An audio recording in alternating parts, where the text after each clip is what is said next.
akan sangat berbahaya untuk mengancam kesehatan konsumen yang mengkonsumsi seafood yang berasal dari Selat Madura. Baik, saya ke Pak Armuji. Pak Armuji menanggapi mengenai limbah dan kondisi Sungai Tambak Pudi ini di Surabaya bagaimana Pak Armuji?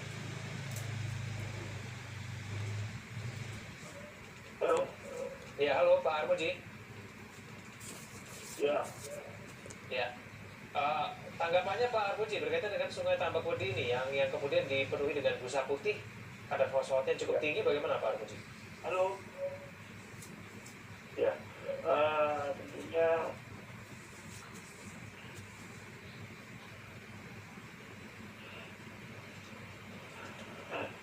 ya, halo Pak Armuji. Halo. Ya, baik. Silakan Pak, tanggapannya Pak. Suaranya agak sedikit putus-putus. Ya.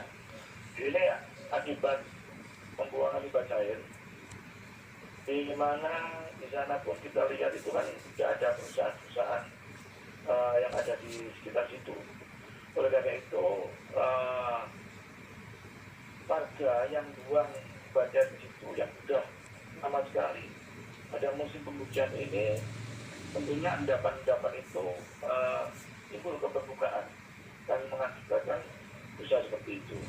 Dan itu bukan cuma sekali ada, itu setiap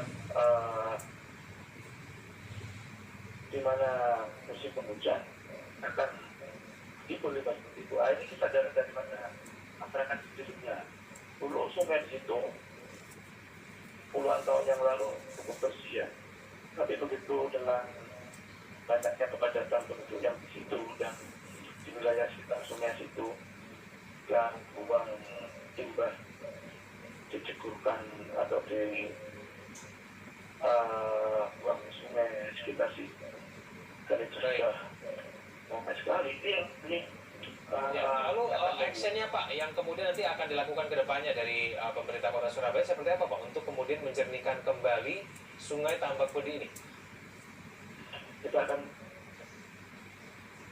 untuk harga terutama Sumpah dan MPK 1 Rabu-Rabu, jangan sampai pembuangan limbah deterjen dan segala macamnya itu. Nah, ini yang penting di mana warga supaya punya sesuatu penuh, jangan sampai membuang yang ada di sekitar itu. Iya, tapi caranya bagaimana Pak Armuji untuk mengelola sampah domestik di warga begitu ya yang kemudian tidak tertib supaya kemudian mereka lebih mematuhi aturan dan tidak membuang limbah rumah tangganya ke sungai. Ini strateginya bagaimana Pak Armuji? Ya, kita akan bikinkan satu TPS untuk buangan sampah sementara, di mana warga apabila buang satu limbah-limbah mereka supaya ini benar-benar melalui SDK-nya kita sadar betul ini adalah satu bahaya bila mana terus-teruskan. Kita akan membuat juga dari sana. Baik, saya kembali ke Mas Prigi. Kalau dari teman-teman di Ekoton sendiri, rekomendasinya apa Mas Prigi supaya kemudian Sungai Tambak Pudi ini bisa betul-betul kembali bersih dan jernih begitu? Ya, ini pemerintahnya kurang serius. Pemkot ini kan kurang serius, kurang memprioritaskan masalah air. Jangan lupa, tidak hanya di Tambak Wedi ada 3 lokasi yang serupa yang dipenuhi salju. Satu di daerah Kenjeran, pompa air Kenjeran, juga di Wonorejo. 3 lokasi ini sama, dipenuhi dengan salju. Tidak ada upaya-upaya serius pengendalian. Pemerintah selalu berdalih melemparkan ini industri, ini domestik. Tidak ada kemudian upaya monitoring, mencari sumber. Kalaupun industri, dicari industrinya. Memang di daerah utara ini kan juga banyak industri ya, industri dan juga domestik. Maka kemudian pemerintah harus melakukan monitoring. Jelas sekali kalau 3 sungai adalah sungai menjadi kewenangan Kota Surabaya, tapi kita tidak pernah ada semacam transparansi informasi. Siapa penyebabnya, sumbernya apa, kemudian bagaimana upaya pengendalian. Jadi tidak saya pernah lihat, dan ini menjadi semacam kayak upacara rutin gitu ya, selalu seperti ini. Diangkat yang mungkin harus dilakukan oleh pemerintah Kota Surabaya untuk menertibkan orang-orang yang mungkin masih membuang limbah domestiknya dan juga industrinya. Apakah memang sebaiknya ditutup atau IPAL komunal, Mas?